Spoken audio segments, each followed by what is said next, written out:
So your mouth is what's getting in the way of your motivation, and let's talk about it.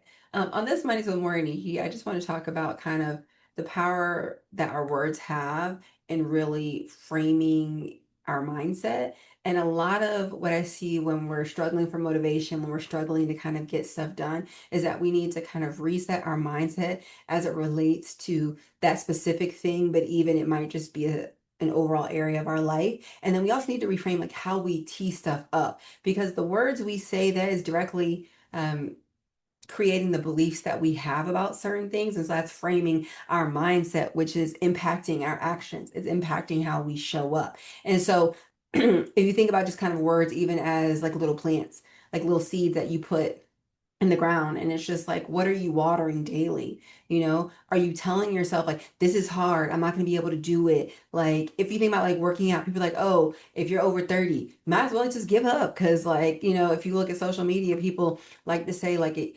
it's hard if you don't do it before 30, or if you don't do it before 40 or whatever, and like there's all this noise around it. And if you then even were athletic and now have gotten to a place of being meaningfully on the opposite end of where you started, there's all the kind of self-talk that you have about like, oh, I'm so far from where I wanted to be, or where I was, or even just the weight. You're like 50 pounds, 70 pounds, 80 pounds, 100. Like those numbers can sound so far away when, especially when you've only been trying to or been successful getting off 5 or 10 or 15. So I say all that to say, how we start to speak about things and how we frame it, it's almost like we start putting that goal up on a pedestal that gets pushed farther and farther away. So if you keep telling yourself something is hard, something is hard, it starts to almost become equated in your mind like it's not really possible. It's not just hard, it's maybe not doable or not doable by me. And it's not even that we're intentionally trying to make that connection, but that is kind of what starts to happen. And so doing the thing becomes the secondary issue, because the first one is now you've built up this mental hurdle, you've built up this mental wall that you have to now try to overcome, because you have unintentionally in most instances convinced yourself that like, I don't even know if I can do this. And if you don't believe that you can do it, the motivation to even try goes out the window. And so that's why I say like what it is that you're saying and believing is really the problem.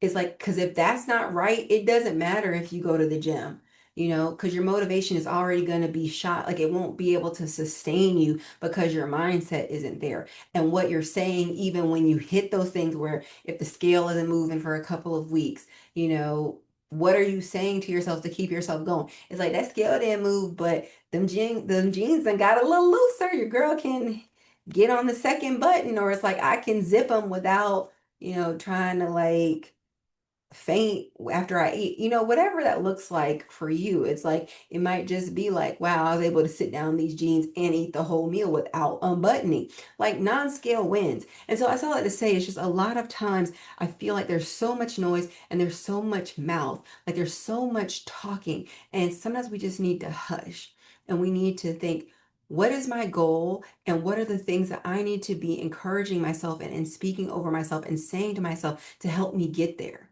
And you need to also be mindful of what are the things that I'm saying that are sabotaging my mindset as it relates to that thing and making it mentally harder for me to even show up and try.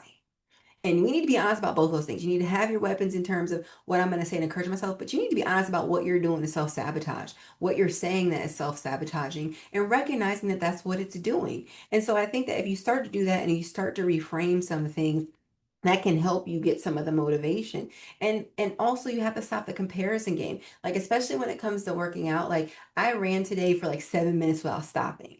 That is not a long time for some people, but when I tell you I got on that treadmill a year and a half ago and 30 seconds was about to take me home to meet the Lord, like, so it's where I am. I also used to play soccer when I was young. I used to be able to just run all the time, and then when I even maybe like we'll call it 8 years ago, was getting in shape. And I got enough to be able to like run a 5K without stopping. But I don't run my 7 and be like, oh, well, it's all right, but it's not where I was. It's like, girl, you just ran. I ran 7 minutes and I didn't die. Like, I did a whole celebration for myself. And so that's even what we have to work on is like celebrating yourself when you do something and you do it well and just recognizing it's like I've come so far and I can still be on my journey. I can still be a work in progress, but man, I'm going to celebrate the fact that I'm not where I was. And so learning that you can still cheerlead yourself while you are a work in progress. So hopefully that helps, but I just want us to be intentional about reframing